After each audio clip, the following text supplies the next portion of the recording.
Assalamualaikum warahmatullahi wabarakatuh. Sebelumnya izin memperkenalkan diri. Saya Ahmad Azizur Rahman dengan NIM 123400011 dari program studi Teknik Telekomunikasi angkatan 2023. Di sini saya dari kelompok 10.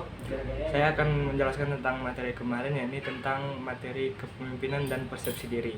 Yang dimana kepemimpinan itu ialah sifat dari seorang pemimpin, yang dimana kita cara mempengaruhi orang lain.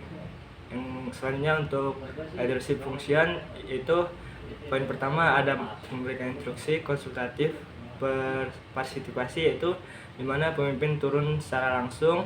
Dan untuk selanjutnya ada delegasi.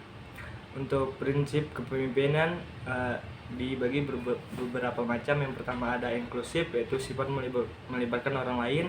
Ada efektif, fleksibel, dan adaptif, serta instruktif, yang dimana mengajarkan atau kepedulian.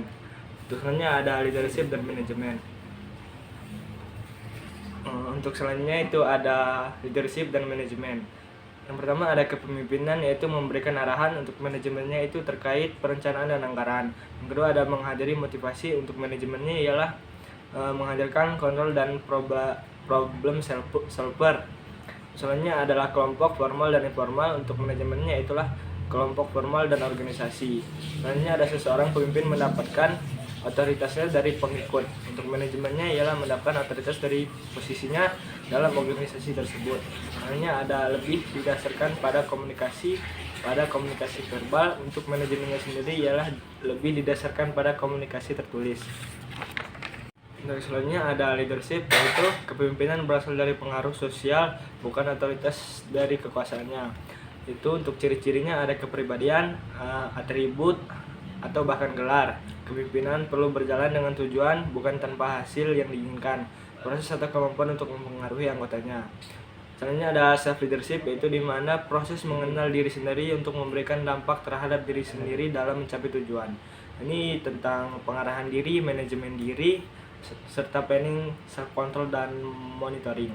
Selanjutnya ada tips dalam mengembangkan kepemimpinan diri. Yang pertama itu ada tetapkan tujuan. Yang kedua ada memahami dan menyadari diri sendiri. Yang ketiga ada menerima ide dan peluang baru. Yang terakhir ada pertanyakan semuanya. Untuk selanjutnya itu ada persepsi diri. Persepsi diri itu ialah sudut pandang atau proses diskriminasi pada seseorang. Untuk prosesnya meliputi tentang penginderaan, atensi, serta interpretasi. Selanjutnya ada faktor-faktor tentang persepsi. Yang pertama ada sudut pandang, kelengkapan data, tingkat pendidikan, lingkungan, penarikan kesimpulan, pengalaman, dan suasana hati. Untuk ciri-ciri persepsi sendiri ada bersifat subjektif, belum tentu benar, tegas atau tidak, bisa saling bertentangan. Untuk bentuk dan kegagalan persepsi itu sendiri ada kesalahan tentang atribusi. Yang adalah proses internal di dalam diri manusia untuk memahami penyebab orang lain.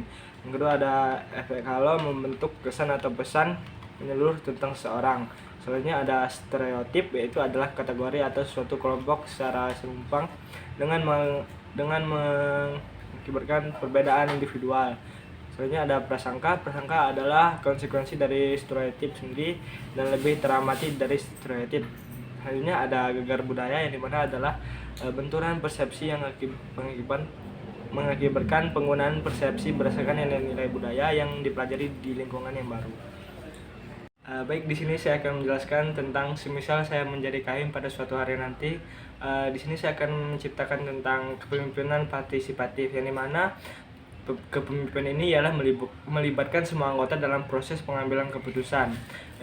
Ini dampaknya menciptakan rasa memiliki dan komitmen yang lebih besar terhadap tujuan organisasi. Yang kedua adalah kepemimpinan transformasional. Ini kepemimpinan ini berfokus pada pengembangan anggota serta membantu mereka untuk tumbuh dan mencapai potensi mereka.